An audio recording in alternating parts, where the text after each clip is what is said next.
Hey guys, it's Alicia Me, and today I want to talk about seizures. I've entitled this video Seizure Mind, just because that's what the seizures do to our minds. And I'm talking about it from the perspective of someone going through it with someone having them. So I personally never had them, but my wife has had them on 4 different occasions. And I just want to talk about a little bit of my experience with her having them. At the end, I'll talk a little bit about some preventative measures you can take to prevent them, be more aware of them, and things like that. So I'll just start. I think it was back in February of 2019 is when she had her first seizure. I didn't know anything about seizures except for what you might see on TV, sometimes in conversation of people talking about them, people they know have had them or if they themselves have had them. But I didn't know anything about seizures. So I remember I was coming home from work. I was working an earlier shift at my job, and I was coming home from work. I'm on a turnpike, a major highway in New Jersey, and I get a phone call from my mother-in-law.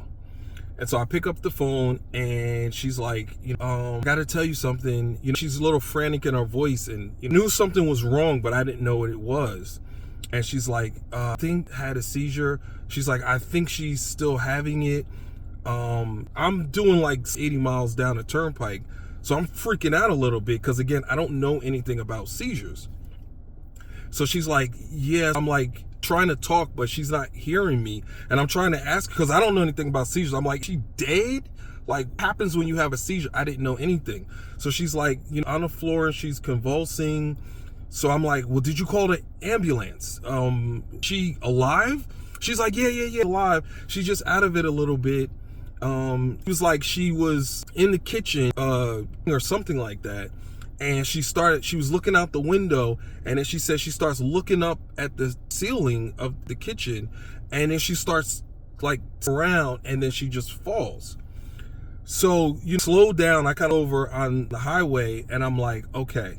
But the ambulance are on their way. So I stayed on the phone. The ambulance came, and you can hear a little bit of the conversation in the background. And they're asking her questions like, your name, how old are you, what year it is, who's the current president. You guys know anything about this? That's kind of the questions they ask. So she's answering them correctly, but like whatever. So instead of coming home, I meet them at the hospital. And she's okay at that point. She's just a little weak and, kind of a little out of it. So they ran tests and things of that nature. And, we're like, well, you could be one of those things where, or eating or, that. But long story short, she was okay. Big deal. But now it's on our radar. Had this, you could potentially have it again. So it's more on our radar. The second time she had a seizure, was crazy. The second one, I'll never forget. It was crazy. So we decided to rent a bed and breakfast in Philly. Mansion, older mansion, but it was well taken care of and preserved. The rooms were nice. The staff was nice. Nice place. So we drive out there. We get there. We come in. Then we go out in the town, in the city, and got something to eat. Walking around. They had fireworks that night. So we watched the fireworks. So we come back to the mansion, and now it's dark. It's about 9:30, close to 10 at night. So it's dark, and we get to the mansion. We walk in, and as soon as we walk in, she's like, oh my God, I want to walk around the mansion. I want to see the other rooms. And she's like excited about it. And I'm like, okay, dark in this mansion. Because what happened was, it's like 7 or 8 room mansion, and there were other couples, guests coming, but they hadn't arrived yet. So we were like one of the first guests to come. I think it was us and like another couple. So for the most of the mansion is dark because no one's occupying those rooms. So it's kind of like where our room was. So when we walk in and she's like excited about walking around the mansion, and it's primarily dark in there because there's no one else really in there. So she's like, I want to see. And I'm like, yeah, dark in here. I don't want to see. I want to go to my room. Plus I'm tired and stuff like that. So we're walking towards the room, and then just before we get to the room, there's another hallway you can go down. So then she stops again in front of the room. She's like, I want to go down there. I want to see the rooms. And I'm like, okay, you can go see the rooms. Because I felt kind of comfortable because she's not that far away. She's just going to walk down this hallway. and see about 4 of the rooms. So I'm like, I'm going to the room, you can go down the hallway. So I go in the room, on my phone, regular stuff, whatever. So after about 10 minutes, she didn't get back yet. And so I come to the door and I call for her name. She's like, yeah, I'll be right there. So, a minute, she comes to the room, end of the night, no problem. So we get up to go to the local store in like adjacent town. We go to the store, she's driving, drive to the store. We get some stuff for the room, whatever. We get in the car and we go back to the room. She's driving. And I remember we were at a light and the light turns green and we go. Maybe about 15 seconds, she starts screaming, that was crazy. First thing is that she doesn't say that term, like that phrase. She doesn't say that. That's something I say. So I thought that was a little weird, but whatever. I'm sitting in the passenger seat. I'm on my phone, whatever. By the third time she says it, struck a bell with me, because now I'm thinking like, why do you keep saying that? You don't even say that. And what is so crazy? Like, what are you looking at? So I look at her, and then she's saying it for the 4th time. She's got on sunglasses. And then she starts lifting herself. When we were driving this car, she starts lifting herself up in the seat to where her head is sitting, and she starts to turn around. And immediately I said to myself, it's happening. Now, mind you, at this point, it's about maybe 14, 15 months since the first one happened. So that's not something that was on my mind. But immediately something just struck in me, it's happening. So I'm looking at her, and as she's turning around, I grab the wheel. Because I was like, I just knew this is happening. She is acting way outside her character. So she's turned all the way around, and the car starts drifting off the road onto oncoming traffic. And then, thank God, there was no cars coming. Then we're going into a wall. So now I'm sitting in the passenger seat. So I take my leg and I stick it over into her area where the brake pedal and accelerator are. And I tried to kick her foot off the accelerator. The problem was she was locked. Anybody who knows about seizures, you know what happens. She was locked. So I really had to kick. But mind you, we're going onto a wall. There's only seconds. So all of this is seconds, even though I'm explaining it the way I'm explaining it. This is all seconds. So I was able to kick her foot off the accelerator. So we slowed down a little bit. Mind you, we're like feet in front of this wall. We're doing about 35 miles an hour. So this is how quick this is going. I was able to put my foot on the brake from the passenger seat, grab the wheel and turn it. Now there's a car coming. So then I had to take my foot off the brake, put it on the accelerator to go faster, to then put my foot back on the brake to swerve out of the way of the oncoming car, swerve back into our lane, then swerve to the curb and park the car. Wow. Never thought I could do that. I didn't. Wow. It was so scary, exhilarating at the same time.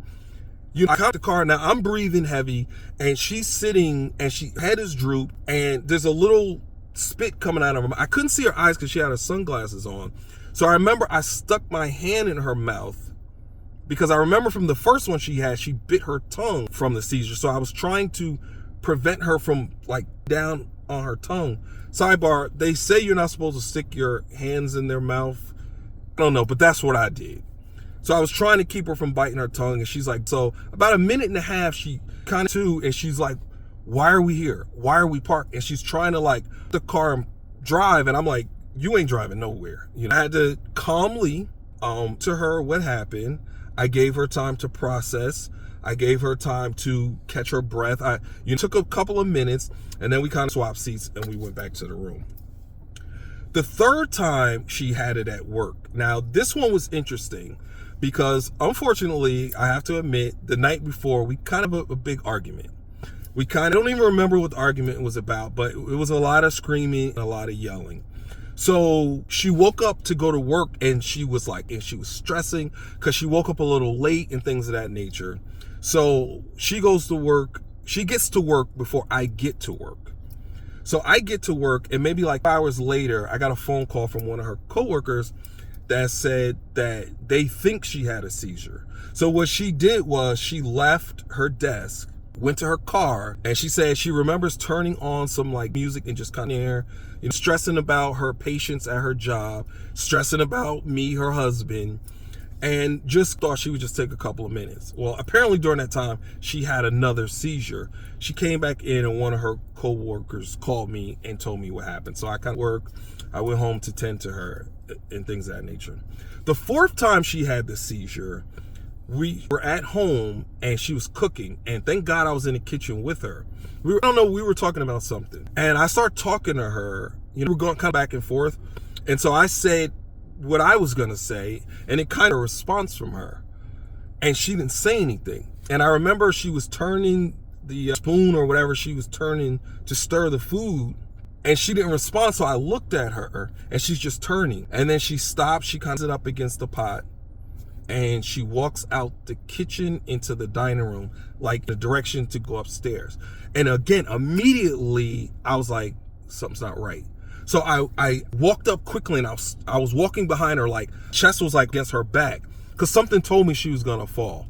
And just like I thought, she began to fall, and I caught her, and I kind of her to the steps so she could sit down on the steps.